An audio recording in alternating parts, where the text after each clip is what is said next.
Hi designers, welcome back to the channel. This is Tarni, UX UI designer. In this video, I will explain you the 5 steps involved in design thinking process and what are all the methods you can follow to find a solution towards the problem statement. Because this problem is extremely useful in tackling complex problems that are ill-defined or unknown.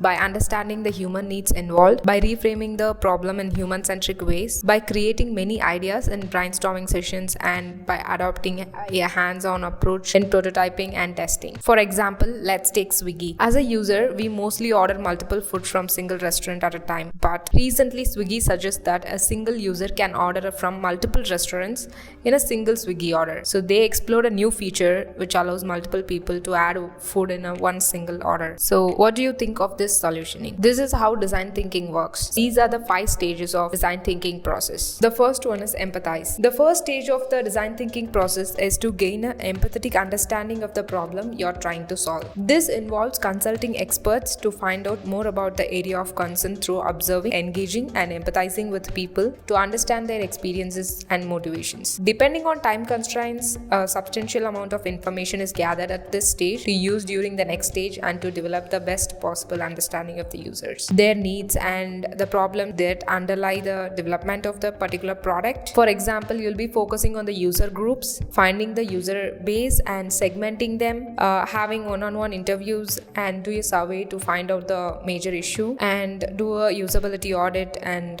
competitive analysis. So all this can be done in this during empathizing stage. Next is defining the problem. So during the defining stage, you put together the information you have created and gathered during this empathize stage, like user profile, user persona, user need, user scenario, task analysis, storyboarding. Everything that you have done during the empathizing stage, whatever you have collected, you have to document it in a certain way. So this is where you will analyze your observations and synthesize them in order to define the core problem that you and your team have identified up to this point. You should seek to define the problem as a problem statement in a human-centered manner. The defined stage will help the designers in your team gather great ideas to establish feature, functions, and other elements that will allow them to solve the problems, or at the very least allow users to resolve issues themselves with a minimum amount of difficulty. And the next stage will be the ideating one. During this third stage, start generating ideas.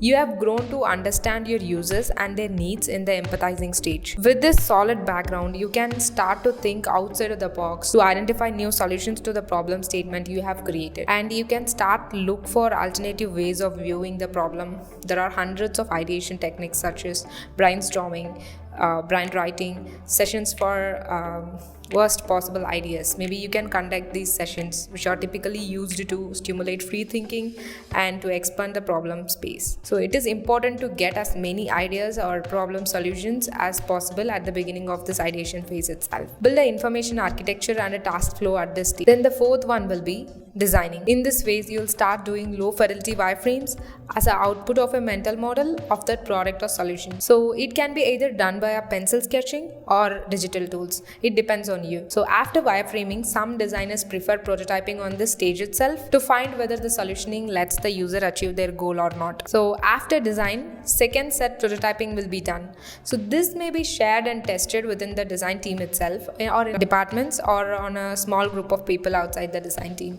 So this is an experimental phase, and the aim is to identify the best possible solution for each of the problems identified during the first 3 stages. The solutions are implemented within the prototypes, and one by one they are investigated and either accepted, improved, or re-examined or rejected on the basis of the user's experiences. By the end of this stage, you will have a better idea of the constraints inherent to the product and the problems that are present, and have a clearer view of how real users would behave, think, and feel when interacting with the end product. Then the 5th stage will be testing. Designers or evaluators rigorously test the complete product using the best solutions identified during the designing phase. This is the final stage of the design thinking process. That is all about the design thinking process. So hope you got some insights about it. If you have any questions, please add those in the comment section so that I will try to cover up in the next video. Thanks for watching. Do subscribe the channel if you haven't yet. Bye bye.